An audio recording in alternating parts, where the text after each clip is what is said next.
નમસ્કાર દર્શક મિત્રો, જીટીપીએલની ગુજરાતી ચેનલના સર્જક સાથે સંવાદમાં આપનું સ્વાગત છે. દર્શક મિત્રો, સર્જક સાથે સંવાદમાં આપ અનેક રંગોથી રંગાયા છો. અનેક કલાકારો, અનેક કવિ, લેખકો, જૂની રંગભૂમિના કલાકારો, શિલ્પકારો, મ્યુઝિક કમ્પોઝરો, ગાયક કલાકારો, આમ સર્જકને આપણે અનેક રીતે ઉજવ્યા છે. સર્જક એટલે એક એવું એન્ટેના જે પરમાત્માના સંવેદનો ઝીલીને સમાજને અનોખું પ્રદાન કરતા હોય. દર્શક મિત્રો, આ સર્જક સાથે સંવાદને આપ નવા રંગથી જોઈ રહ્યા છો. જીટીપીએલ પરિવાર વતી ને આપ સૌ દર્શક મિત્રો વતી આજે એવા જ એક બેન શ્રી સર્જકને આપણે માણવા છે. આમ તો દેવી સ્ત્રીઓ છે, એ સર્જક છે, પરમાત્માનું બીજો અવતાર છે અને એ પાછા સર્જન માટે અહીં અવતર્યા છે અને પાછા સમાજને સર્જનથી તો પોખે જ છે અને સાહિત્યમાં પણ એમના રંગ રેલાયા છે. આદરણીય બેન શ્રી હેતલ મહેતાનું જીટીપીએલ પરિવાર વતી અને આપ સૌ દર્શક મિત્રો વતી સ્વાગત કરવું છે. નમસ્કાર હેતલબેન. નમસ્કાર હેતલબેન, પ્રથમ પ્રશ્ન એ થાય, આપનો જન્મ તળાજામાં અને મેટ્રોમાં આપનું બધું જ ભણવાનું ને બધું થયું છે, તો મૂળ વાત તળાજાની કરવી છે. ત્યાં જન્મ થાય છે, બાળપણ કઈ રીતે વીત્યું? મારો જન્મ આમ તો એમ કહેવાય કે મોસાળ ત્યાં તળાજા થાય એટલે ત્યાં મારો જન્મ છે, પરંતુ વતન મારું અમદાવાદ છે એમ કહી શકાય. મારું બાળપણ અમદાવાદમાં વીત્યું છે. બાલ મંદિરથી લઈને 12મા ધોરણ સુધીનો અભ્યાસ મેં શ્રી આર દ્વિવેદી હાઈસ્કૂલ અમદાવાદ વેજલપુરમાં આવી છે ત્યાં કરેલો છે અને સેન્ટ ઝેવિયર્સની અંદર મેં 1 વર્ષ પણ કોલેજ કરેલી છે અને ત્યારબાદ મહિલા અધ્યાપન મંદિરમાં પીટીસી હું જુનાગઢ ખાતે મેં કરેલું છે. બરાબર. પીટીસી પછી શું આપ ટીચર તરીકે જોડાયા? હા, પીટીસી પછી સીધા ટીચર તરીકે જોડાયા. ક્યાં ગાડી? હું પહેલાં મહુવા તાલુકાનું લોંગડી પ્રાથમિક શાળા ગામ હતું. મારી પ્રથમ નિમણૂક ત્યાં થયેલી હતી. બરાબર. અને ત્યારબાદ ત્યાંથી મેં બદલી કરાવી અને હાલ હું મહેસાણાની અંદર ફરજ બજાવી રહી છું. ઓકે. હેતલબેન, સાહિત્યનો શોખ કઈ રીતે વળગે છે? મા બાપના સંસ્કાર છે? કયો શોખ તમને અહીં સુધી લઈ જાય છે સાહિત્ય સર્જન માટે? અને પ્રથમ પુસ્તક કયું? મારું પ્રથમ પુસ્તક છે અમારે મોન્ટી જેવા થવું છે. બાળ વાર્તા છે કે બાળ લઘુ નવલ મેં એને કહી હતી. એટલે મારા મનમાં એમ વિચાર આવ્યો હતો કે જો મોટેરાઓ માટે લઘુ નવલ હોય તો બાળકો માટે કેમ નહીં. બાળકો માટે લઘુ નવલ શબ્દ બહુ ઓછો ઉપયોગમાં આવેલો છે, પરંતુ આપણે પહેલાંનું બાળ સાહિત્ય જોઈએ તો એમાં હંસા મહેતાને એમણે બાળ લઘુ નવલ શબ્દ વાપરેલો છે. આમ જોવા જઈએ તો અત્યારે મોટાભાગની જે પુસ્તકો આવે છે, મોટાભાગના જે પુસ્તકો છે બાળ સાહિત્યના, એની અંદર અલગ અલગ વાર્તાઓ હોય છે. એટલે કે બાળ વાર્તા સંગ્રહ અથવા તો બાળ કાવ્ય સંગ્રહ હોય છે.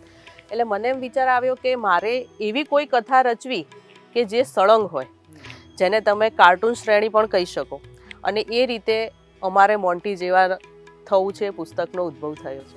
બરાબર. તો એમાં પ્લોટ શું છે અને કઈ રીતે વાત કરી છે આપે? અમારે મોન્ટી જેવા થવું છે પુસ્તક, આમ તો એની અંદર જે પ્રસ્તાવના લખી છે, યશવંત મહેતાએ પણ શુભેચ્છા સંદેશ પાઠવ્યા છે. આદરણીય અને સ્વર્ગસ્થ યોસેફ મેકવાન છે, એમણે લેખક પરિચય આપ્યો છે, એમણે પ્રસ્તાવના લખી છે. નટવર પટેલે લેખક પરિચય આપ્યો છે. યશવંત મહેતાએ એવું કીધું છે કે હેતલબેને એક સામાન્ય જે માકડું જે આપણે કહીએ છીએ, માકડું જે પ્રાણી છે એની પાસે સાહસ કરાવીને હેતલબેને પોતે એક બહુ મોટું સાહસ કર્યું છે. કેમ કે મોટાભાગના પાત્રો આપણે જોઈએ તો ઉચ્ચ કક્ષાના પાત્રો સિંહ હોય, વાઘ હોય, ચિત્તો હોય, હાથી હોય કે જે કદાવર છે, એવા પાત્રો હોય. પરંતુ મેં ખૂબ જ નાના અને સામાન્ય માકડાને ખૂબ જ ઉત્તમ રીતે આ પુસ્તકની અંદર મેં પ્રગટ કર્યું છે. વાહ વાહ વાહ. એની કથા એ રીતની છે કે મોન્ટી જે છે, માકડાનું નામ છે, મોન્ટી સર્કસમાં કામ કરે છે અને એના નિષ્ઠા એની જે છે કામ પ્રત્યેની, એની વફાદારી છે, એની ઈમાનદારી છે, એ સાથી મિત્રોને ગમતી નથી, જે દરેક ક્ષેત્રમાં પણ લાગુ પડે છે. અને એના કારણે એ એમના વિરોધનો ભોગ બને છે, એમના રોષનો ભોગ બને છે અને ત્યાંથી પછી એ જંગલ તરફ પ્રયાણ કરે છે. પરંતુ જંગલના જે અપરિચિત વ્યક્તિઓ છે એ એમને પ્રેમથી સ્વીકારી લે છે. મોન્ટીનો જે સ્વભાવ છે, નિષ્ઠાપ્રિય સ્વભાવ છે, અને એના કારણે જે મોન્ટી છે એ ત્યાં જંગલની અંદર પણ અતિ પ્રિય થઈ પડે છે. પરંતુ હવે થાય છે એવું કે જે સર્કસવાળા જે વ્યક્તિઓ હતા જેમણે મોન્ટીને કાઢી મૂક્યો હતો એના કારણે એ સર્કસ છે પડી ભાંગે છે અને છેવટે એમને મોન્ટીનો સહારો લેવો પડે છે એ સર્કસને ફરીવાર ઊભું કરવા માટે. અને પછી એ મોન્ટી છે એને શોધતા એ લોકો ત્યાં જંગલ સુધી પહોંચે છે અને પછી મોન્ટીને પાછો લઈ જવા માટે એ લોકો વિનવણી કરે છે. પરંતુ જંગલના જે પ્રાણીઓ છે જે એના મિત્રો છે એ એની સાથે એટલા બધા હળીમળી ગયા છે કે એ મોન્ટીને પાછો જવા દેવા માટે તૈયાર નથી. ત્યારે મોન્ટી વચ્ચેનો રસ્તો કાઢે છે કે જે જગ્યાએ મને આટલા સમય સુધી નોકરી કરવા મળી અને જેનો મેં આટલો પગાર લીધો છે એ સંસ્થા આજે પડી ભાંગી જઈ રહી છે તો મારી ફરજ એમના પ્રત્યે પણ છે. અને અપરિચિત વ્યક્તિઓ કે જેમને મને કોઈ ઓળખતું ન હતું છતાં પણ જેણે મને આશરો આપ્યો છે એમના પ્રત્યે પણ મારી ફરજ છે. અને એવી રીતે મોન્ટી વચ્ચેનો રસ્તો કાઢે છે કે જે 15 દિવસ જંગલમાં અને 15 દિવસ સર્કસમાં રહેવાની એક વચ્ચેનો રસ્તો કાઢી રહ્યો છે. વાહ, ક્યાં વાત હે બેન. મહેસાણામાં કેવું છે સાહિત્યિક વાતાવરણ? વિનાયક રાવલ છે, આપ કેવું કામ કરી રહ્યા છો ત્યાં? મહેસાણામાં સાહિત્યિક વાતાવરણ સૌરાષ્ટ્રની દ્રષ્ટિએ થોડું ઓછું કહેવાય, પણ છતાં પણ વિનાયકભાઈ છે અને બીજા પણ સાહિત્યકારો છે જે સારું કામ કરી રહ્યા છે. હજી હાલમાં પણ અમે મહેસાણા જિલ્લાનું જે સરકારી પુસ્તકાલય છે એના અંતર્ગત પણ એક સાહિત્યકારોનું ગ્રુપ બનાવેલું છે અને એના થકી પણ અમે કાર્યો કરી રહ્યા છીએ. અંજુ નરસિંહ એવોર્ડ પણ મળે છે આના. અકાદમીનું કંઈક પોખાયા છો આપ, એ અંગે થોડી વાત કરીએ. કેટલા એવોર્ડ મળ્યા? એટલે અમારે મોન્ટી જેવા થવું છે મારું પ્રથમ પુસ્તક છે અને જે બાળ સાહિત્ય અંતર્ગત છે. મને એવું લાગ્યા કરે છે કે છેલ્લા 18 વર્ષથી હું શિક્ષણ સાથે જોડાયેલી હતી આ પુસ્તક જ્યારે અસ્તિત્વમાં આવ્યું ત્યારે. એટલે મેં જે નિષ્ઠાથી કામ કર્યું છે, જે બાળકો પ્રત્યે મેં મારી ઈમાનદારી નિભાવી છે એનું મને આ ફળ મળ્યું છે. કેમ કે તમારું પ્રથમ જ પુસ્તક હોય અને એ આવી રીતે પોંખાય એટલે આનંદ ને ગૌરવની વાત કહેવાય. આ પુસ્તક છે એની ફાઇલ મેં ગુજરાત સાહિત્ય અકાદમી ગાંધીનગર મોકલાવી હતી અને એમણે મંજૂર કરેલું છે. પછી અંજુ નરસિંહ પારિતોષિક 2023ની અંદર દ્વિતીય ક્રમે વિજેતા બનેલું છે. એ પછી બાળ સાહિત્ય અકાદમી અમદાવાદ તરફથી એક સાથે 2 પુરસ્કાર અમારે મોન્ટી જેવા થવુંને મળેલા છે, લેખિકા પુરસ્કાર અને પ્રથમ પુસ્તક પુરસ્કાર. અને યશવંત મહેતાએ એવું કહ્યું હતું કે અત્યાર સુધીના ઇતિહાસમાં એક જ પુસ્તકને એક સાથે 2 એવોર્ડ મળ્યા હોય એવું આ પ્રથમ પુસ્તક છે.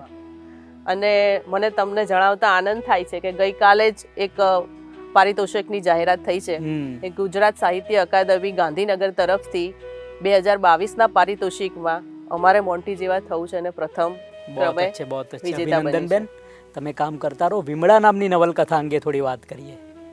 નવલકથા લખવાનું ક્યારનોય મારા મગજમાં વિચાર એક ચાલી રહ્યો હતો. ક્યારની એ મનમાં એક કથા ઘૂંટાતી હતી, પરંતુ એને લખવાનો કોઈ અવકાશ મળી રહ્યો નહોતો. એ સમય દરમિયાન પ્રતિલિપિ સુપર રાઇટર એવોર્ડ 5ની જાહેરાત થઈ અને એ વખતે મેં નવલકથા લખવાની શરૂઆત કરી. વિમળા નવલકથા પણ મારી પ્રથમ નવલકથા જ છે. હવે એ વખતે સ્પર્ધામાં ભાગ લેવા માટે ઓછામાં ઓછા 60 ભાગ પ્રકાશિત કરવા એ જરૂરી હતું. મેં જ્યારે નવલકથાની શરૂઆત કરી એટલે મને એમ થતું હતું કે કોઈ એક વાર્તા લખવી, બાળ વાર્તા લખવી અને એક નવલકથા લખવી એ બહુ અલગ વિષય છે. એટલે 60 ભાગ કેવી રીતે પૂરા થશે? પરંતુ મને એ વાતનો આનંદ છે કે મેં એ 60 ભાગની જગ્યાએ 107 ભાગ વિમળા નવલકથાના કર્યા છે. અને મારી પ્રથમ નવલકથા જ હોવા છતાં પ્રતિલિપિ સુપર રાઇટર એવોર્ડ 5માં વિમળા નવલકથા દ્વિતીય ક્રમે વિજેતા બની હતી. બહુત અચ્છે, બહુત અચ્છે. જમવાનું શું ભાવે છે? જમવાનું તો મને ગુજરાતી થાળી બધી જ ભાવે છે, પણ એની અંદર ખાસ આખા રીંગણાનું શાક અને બાજરીના રોટલા વધારે ભાવે. બનાવવાનું શું ગમે? બનાવવાનું તો શાક, રોટલી, દાળ ભાત એ બધું ગમે, પણ ખાસ કરીને બાળકોને વધુ પસંદ છે ઢોસા, એટલે એ બનાવવાનું વધારે થાય છે. સ્ત્રી નોકરી કરે, વર્કિંગ વુમન, ઘરે આવીને કામ કરે, એક બાજુ સાહિત્યનું સર્જન કરે, ઘરમાં કોણ કોણ છે ને ઘરની હૂંફ કેવી? મારા પરિવારની અંદર મારા સાસુ સસરા છે, પતિદેવ છે ચિરાગ ચૌધરી અને મારા દીવડા જેવા 2 દીકરા છે, હિતાર્થ અને હિતેશ્રી. પરિવારની હૂંફ વગર આ કાર્ય કરવું શક્ય નથી. હાજી હાજી. પતિદેવનો તો સાથ સહકાર હોય જ છે, પણ એ સાથે સાથે સાસુ સસરાએ દીકરીની જેમ મને સ્વીકારી લીધી છે બહોત અચ્છે બહોત અને એમના સાથ સહકાર વગર હું આ કાર્ય કરી શકું તેમ નથી. એટલે એમનો ભરપૂર સહયોગ મળ્યો છે. એ સાથે સાથે જ માતા પિતાનો તો પ્રથમથી સહયોગ મળેલો જ છે. માતા પિતાના આશીર્વાદ તો સંતાનો માટે હોય જ છે. સાથે સાથે ભાઈ ભાભીનો પણ એટલો સહયોગ મળ્યો છે અને મને ઘણીવાર લાગ્યા કરે છે કે હું ખૂબ નસીબદાર છું. વાહ. કેમ કે એનું કારણ છે કે મેં જે પસંદગી કરી છે જીવનસાથીની એ મેં મારી જાતે પસંદગી કરેલી છે અને છતાં પણ સૌએ એને વધાવી લીધી છે અને સૌએ મને એમાં સાથ સહકાર આપ્યો છે. અને આવા દરેક ક્ષેત્રની અંદર પરિવારજનો તરફથી સાથ સહકાર મળતો રહે છે.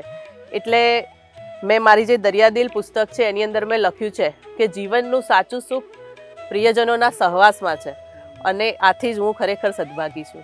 બહોત અચ્છે. ભવિષ્યનો શું પ્લાન છે?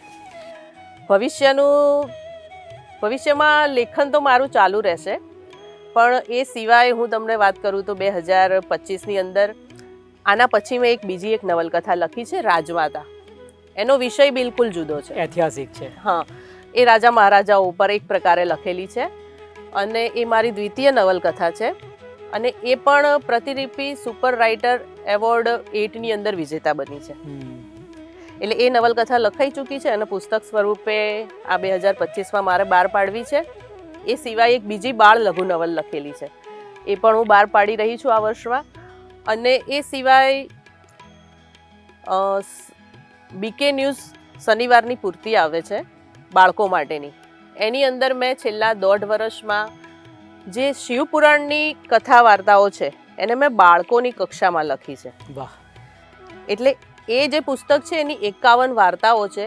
મને વહાલા મહાદેવ અને મને વહાલા મહાદેવ આ 3 પુસ્તકો મારા 25માં આવી રહ્યા છે અને રાજમાતાનો બીજો ભાગ પણ મગજમાં ઘડાઈ ગયો છે જે એના પછી આવશે. એટલે મગજમાં વિચારો ચાલે છે, પણ એક બાજુ જોબ છે, પારિવારિક જવાબદારી પણ હોય છે, સામાજિક જવાબદારી હોય છે અને એ સાથે લેખન માટે જે થોડો ઘણો સમય મને મળે છે એમાં હું આ કાર્ય કરતી રહું છું. કઈ રીતની દિનચર્યા ગોઠવો છો? વહેલા ઉઠી જાઓ છો? દિનચર્યા તો દરેક સ્ત્રીની મને લાગે છે મોટા ભાગે અત્યારમાં સમાન હોઈ શકે, કેમ કે સવારમાં વહેલા 5:30 વાગે ઉઠી જવું પડે છે. સંતાનો છે એમને સ્કૂલમાં જવાનું હોય છે, એટલે સ્કૂલમાં જાય પછી ઘરના કામકાજ હોય છે, જમવાનું બનાવવાનું હોય છે, પછી અમે જોબ પર જઈએ છીએ, સાંજે આવીએ છીએ. સાંજે થોડો 1.5 કલાક જેવો સમય લેખન માટે મળે છે અને સાંજના કામ પરવારીને રાતે થોડો સમય વાંચન, લેખન અને માતૃભાષા માટે કાઢીએ છીએ. માતૃભાષા 1135માં આપણી ગુજરાતી ભાષાનો જન્મ થયો. મહેસાણાથી સહેજ આગળ પાટણ જાવ એટલે સંસ્કૃત, પાલી અને પ્રાકૃતનું વ્યાકરણોનો અભ્યાસ કરીને હેમચંદ્રાચાર્યએ ગુજરાતીનો જન્મ આપ્યો, ગુજરાતી ગુર્જર ભાષાનો. બેન, એની નજીક આપ રહો છો, માતૃભાષા દિવસ ઉજવણી કરી રહ્યા છીએ આપણે. કેવું લાગે છે? અંગ્રેજી ભાષા આપ તો પ્રાથમિક શાળામાં છો. 2 સારી બાબતો, 2 ખરાબ બાબતો. માતૃભાષા પ્રત્યેની લાગણી, ચિંતા. માતૃભાષાની લાગણી અને ચિંતાની હું વાત કરું એ પહેલાં હું તમને થોડી વાત જણાવી દઉં કે 2020ની અંદર મારે ધોરણ 4ના પાઠ્યપુસ્તક બદલાયા, ત્યારે તજજ્ઞ તરીકે જવાનું થયું અને એ વખતે તજજ્ઞ તરીકે હું ગઈ ત્યારે મારું લેખનની શરૂઆત હતી. એટલે એ વખતે મેં શિક્ષકોને થોડી ભાષા વિશેની માહિતી આપી હતી અને એના દ્વારા અમે એક ગ્રુપ શરૂ કર્યું હતું. પછી એ ગ્રુપમાં દરરોજ અલગ અલગ પ્રકારની માતૃભાષાને લગતી માહિતી અમે મૂકતા હતા અને એની અંદર બધાને એ માહિતી એટલી બધી ગમી હતી કે લગભગ મારે એના 3 ગ્રુપ બનાવવા પડ્યા હતા અને 750 વ્યક્તિઓ એની સાથે જોડાયેલા હતા. પછી એ માહિતીની માતૃભાષા ગૌરવ પ્રતિષ્ઠાન, જે આપણા બધા જ જિલ્લાની અંદર એમનું ગ્રુપ ચાલે છે, એમના જે 89 મંડળના જે વ્યક્તિઓ છે એમને આની જાણ થઈ. એટલે એ માહિતી એ ગ્રુપોમાં પણ આવતી હતી અને ત્યારબાદ મહેસાણા જિલ્લાનું જે માતૃભાષા ગૌરવ પ્રતિષ્ઠાન ગ્રુપ ચાલે છે એના સહસંયોજકની હું હાલ જવાબદારી પણ નિભાવી રહી છું અને એ અંતર્ગત માતૃભાષા શિક્ષણ સેવા સન્માન પણ મને ગયા વર્ષે પ્રાપ્ત થયેલો છે. બહુ અચ્છે, બહુ અચ્છે. એટલે મેં એવોર્ડની વાત કરી, એમાં એ વાત પણ આવી ગઈ આપણી. વાહ. પરંતુ આમ તો આપણી ભાષા ગુજરાતી છે, છતાં પણ આજે પરિસ્થિતિ એવી આવીને ઊભી છે કે આપણે ગુજરાતી શીખવું પડે એવું છે. અને શિક્ષણ લેવલમાં બીજા વિષયો કરતાં ગુજરાતી ભાષાને પાછળ પ્રાધાન્ય વધારે આપવાની જરૂર છે. કેમ કે જો તમારી ભાષા જ વ્યવસ્થિત નહીં હોય તો તમે બીજા વિષયો શીખી શકતા નથી. એટલે પ્રાથમિક લેવલે બાળકોને પાયામાંથી જો વ્યવસ્થિત રીતે ગુજરાતી ભાષા શીખવવામાં આવે તો એ ઘણા સારા પરિણામો મેળવી શકીએ છીએ આપણે. હેતલબેન, ટાઉનમાં છો કે બાજુમાં ગામડામાં છો, મહેસાણામાં? મારું રહેવાનું તો ટાઉનમાં જ છે, પરંતુ મારી જે જવાબદારી છે, ફરજ છે, એ ગામડાની શાળાઓમાં છે. કેવા બાળકો આવે છે, કેવું લાગે છે ભવિષ્ય? બાળકો તો કોઈ એવું નથી હોતું કે આપણે બાળકોને જોઈને તમે કોઈને તારવી નથી શકતા કે આ બાળકો કેવા છે. ના, હું એ રીતે વાત નથી કરતો. એક બાજુ શિક્ષણને પ્રાઇવેટ કર્યું છે ને એક બાજુ તમે પ્રાથમિક શાળામાં છો. શિક્ષણ પ્રાઇવેટમાં બાળકો લે છે, અભ્યાસ કરે છે, ત્યાં ધંધો કર્યો છે પ્રોફેશનલી. એક બાજુ ગુજરાતી શાળામાં બાળકો આવે છે, ત્યાં પણ એટલું જ સરસ્વતીમાં એમને પણ એટલું જ એમના આશીર્વાદ હોય છે. તમને કેવું લાગે છે? હું તમારી વાત કરું છું. પ્રાથમિક લેવલે આમ તો હાલ મારી જે ફરજ છે એ CRC કોઓર્ડિનેટર તરીકેની છે. એટલે તો ઘણી બધી સ્કૂલો તમારા અંડરમાં હશે. મારા અંડરમાં અત્યારમાં 20 શાળાઓ છે. એની અંદર 6 સરકારી શાળા છે, 3 ગ્રાન્ટેડ શાળા છે અને બાકીની 11 છે પ્રાઇવેટ શાળાઓ છે. એટલે બધી જ શાળાઓનો અમને પરિચય મળે છે. પ્રાથમિક શિક્ષણમાં અમારી સરકારી શાળાઓમાં પણ બાળકો સારા આવે છે અને એમને સરસ વ્યવસ્થિત ભણાવવામાં પણ આવે છે.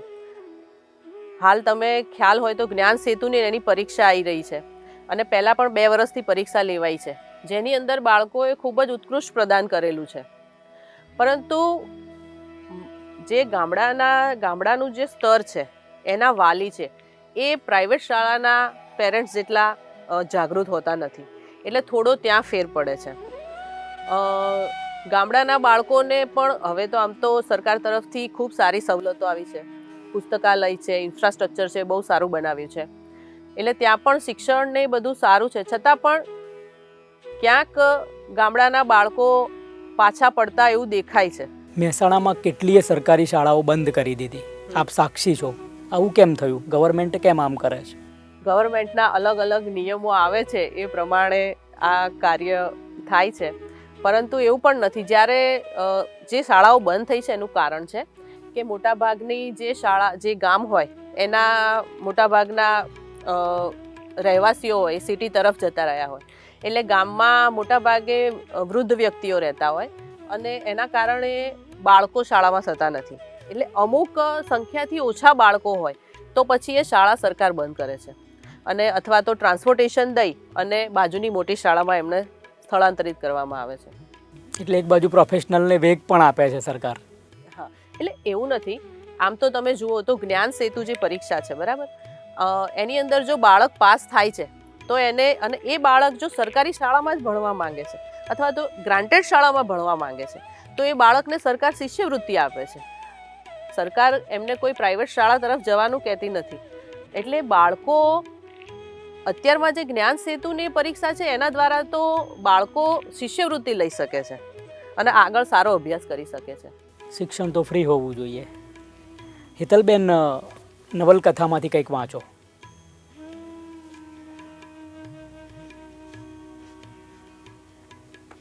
રેન્ડમ કોઈ પણ ચેપ્ટરમાંથી, ખાલી તમારી નવલકથાની ભાષા અને એની ડિસ્ક્રિપ્શન ખાલી જોવું છે, દર્શક મિત્રો સુધી પહોંચાડવું છે.